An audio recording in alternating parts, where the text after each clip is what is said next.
Hello there, my stamping friends. It's Jackie Bolhuis from Klompen Stampers. Today I'm going to share a little trick with you using a Stampin' Up marker directly on your stamp to get some multiple colors. We're going to use the Bottled in Happiness stamp set. This is a new one in the new catalog that came out in May, and I have fallen in love with it. There is just so many different ways to use the stamps in this one and get different looks. So today's card will be really simple, but it's all about getting those multiple colors that I think sometimes we want. And then I also have several other cards that I'll share with you using the stamp set as well, just so you can see some more ideas. But the card we're going to stamp is simple, and I think you're going to like it.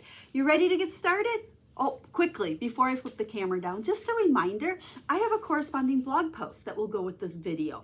You'll find pictures of the card I make today, along with the complete list of all the supplies I used and the cutting measurements. So if you'd like to recreate and make what I do, just follow that link. It's down in the video description, and you'll have all the details. And then while you're over there on that blog post, if you would like a Stampin' Up catalog, I'd love to send you one. You can click on the Request a Catalog button and we'll get that in the mail as well. Okay, that's all the housekeeping, we'll call it. We want a stamp, right? Let's go ahead, flip the camera down, and let's get to work on our card today. So here's a quick peek at that stamp set, Bottled in Happiness. Now I know at first glance it looks floral, but I'll have some fun samples to share with you that are actually quite masculine looking cards because these bottles are awesome. So let's set that aside and we are gonna just get right to work on our card. Now we're starting with a piece of basic white here, and I've got balmy blue, and we're gonna do the short little bottle or jug or whatever you want to call it. And I do want to come pretty far down to the bottom there so that we've got lots of room for those flowers above it. Then next, we're going to take, let's bring this back. You'll see here, there's actually two different images. This has all the flowers, this has all the greenery, but also the center of the flowers. And that's where our little trick today is going to come into play. So we're going to start with the one with all the flowers. Now, you'll notice I'm inking this upside down. These larger stamps, I just find it's easier to grab my stamp pad and ink it up versus taking this in the pad. Whatever you prefer, it's just a little tip, I guess. And we're going to go ahead and we're going to stamp that right above our little flower jug. Now, the next one, we're going to use Pear Pizzazz. And I want to show you something. Actually, let's use the scrap paper here. Let's just do a sample so you can see the difference. So there's our flowers that we just stamped. So then next, when we take the greenery two-part here, it's a two-step stamp, and it's actually super easy to line up. I like to look at all those little flower centers as kind of my point of reference for lining up. And you'll see when I stamp it, it's great. It looks good. You could leave it like this, but it kind of bugged me that all the centers of the flowers were green. I wanted them a different color. So in comes our Stampin' Up marker. Now make sure you're using a dye-based marker for this. Do not use your Stampin' Blends, okay? Stampin' Blends, we can't go directly on our stamp. So I inked it up first. Boy, I got a lot on the block there. But that's okay, it washes off. And then I am using Gorgeous Grape. You want to make sure you're using a marker that is, significantly darker than that ink you put on. So we have that Pear Pizzazz, and I'm just taking my marker, coloring over all the little parts here that are our flower centers. 1, 2, 3, 4, 5. I think there was 7 of them. I did quite a few of these, so I remember. That way I knew I got them all. Now, when I stamp this, and again, ooh, it looks like I missed one. Maybe there's 8. Let's see, let's get that one up there. Look at that. Now when I stamp this, and again, I'm lining up those centers of the flower. Oh, I think I'm off a little bit, but that's okay. And there you go.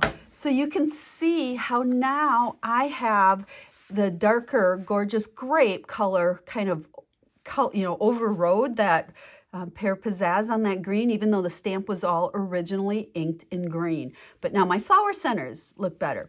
You wouldn't probably want to use a yellow because the yellow is going to kind of, just mess with that green. But as long as it's something significantly darker, you don't have to worry about using markers on the whole thing. Because some people would say, well, you could put your centers on there and then you could use a green marker and all that. And sure, you could, but this just makes it way easier. Okay, well, let's grab our adhesive here. I told you this card's super simple, but I just love the look of it. And then you'll see the ones I have to share with you kind of are stepped up a little bit more. You know, before we stick this all together, we want to go ahead and take one of the greetings in the set. And it says, sending a little message. And we'll stamp that right over our little flower jug there. And then let's put this card together. So I just put a little gorgeous grape behind our stamped image. And then we'll put it onto a Highland Heather card base. And then before we finish this off here, we want to actually stamp some flowers on the inside. Remember, we want our insides to look pretty as well. So what we're going to do is just come and get the little corner there.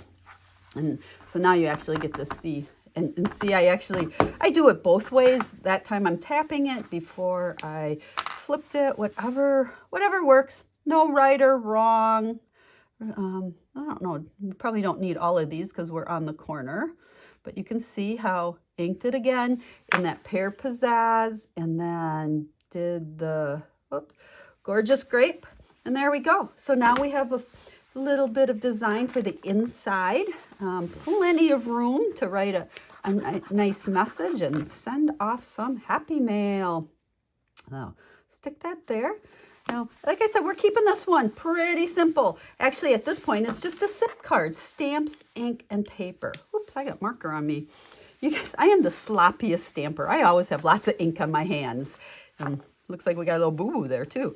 Okay, we're gonna use some linen thread and go ahead, double it up, tie a little bow. I like to tie it and then just adjust these pieces. We want this to be pretty small over here. You know what, we need a little bit more. You know, with linen thread, it's so inexpensive. I always make sure I have way more than I need because it's easier to tie a bow. Don't cut it too short and then totally, stress with you can't get a good bow because it's too small. And then I like to always pull one a little bit shorter than the other. Gives your bow a little bit more dimension when you have some different size loops in there. And we can go ahead and trim that off and grab our glue dots. Little bows like this, the easiest way to adhere them is just with a little mini glue dot. They stick super good and you don't see that adhesive. And we're going to just go ahead and stick it at the base. And there we go. There is our card. Now, would you like to see a couple other samples made with this stamp set? Now you can see with this one, I just added happy birthday to it and I stamped the larger bottle. So again, super easy. I did leave the green on there. So I wanted this to be like the simplest version possible of this card. But I love that the stamp set, you could grab any greeting from any other stamp set you have and make cards for any occasion. Now this one, I love this one. You'll see I use the coordinating punch. There is a punch, so if you purchase it as a bundle, you save 10%.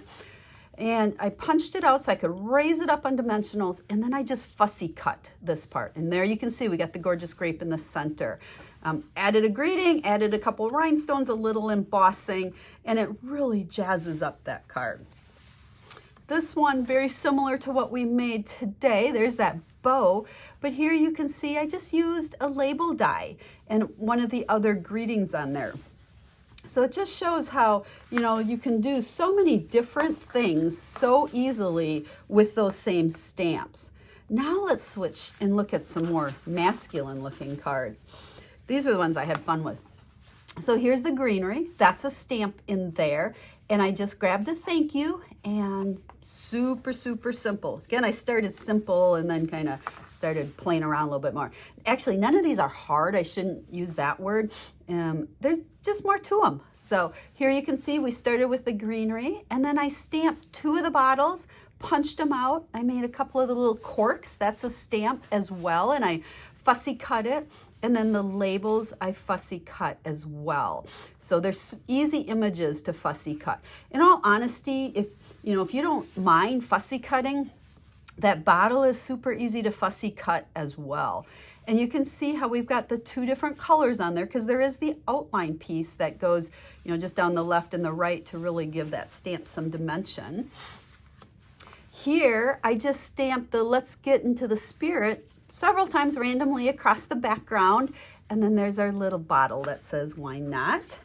And probably my favorite of the more masculine looking ones is just kind of a collection of bottles and a few greenery out of that top one. Again, fussy cut, and added the message just using a circle die or circle punch. So there you go. How many was that? There's 4, what do we got? 5, 6, 7, 8 different cards, plus the one I made for you today. Now remember, check the description of this video. It'll take you to the blog post where I'll have all the details on the one I made today. I also have a tutorial available in my tutorial store that has all the cutting dimensions and step-by-step instructions for all of these cards if you are interested in that. Otherwise, all the details so you can make this one are on that blog post. Hope you like the simplicity of our card today and the little trick I use, taking my Stampin' Right marker and going right over that Pear Pizzazz ink to get a darker color that's more of a flower color instead of green on the inside. So thanks for watching, and I'll be back stamping with you again real soon. Have a stamp happy day.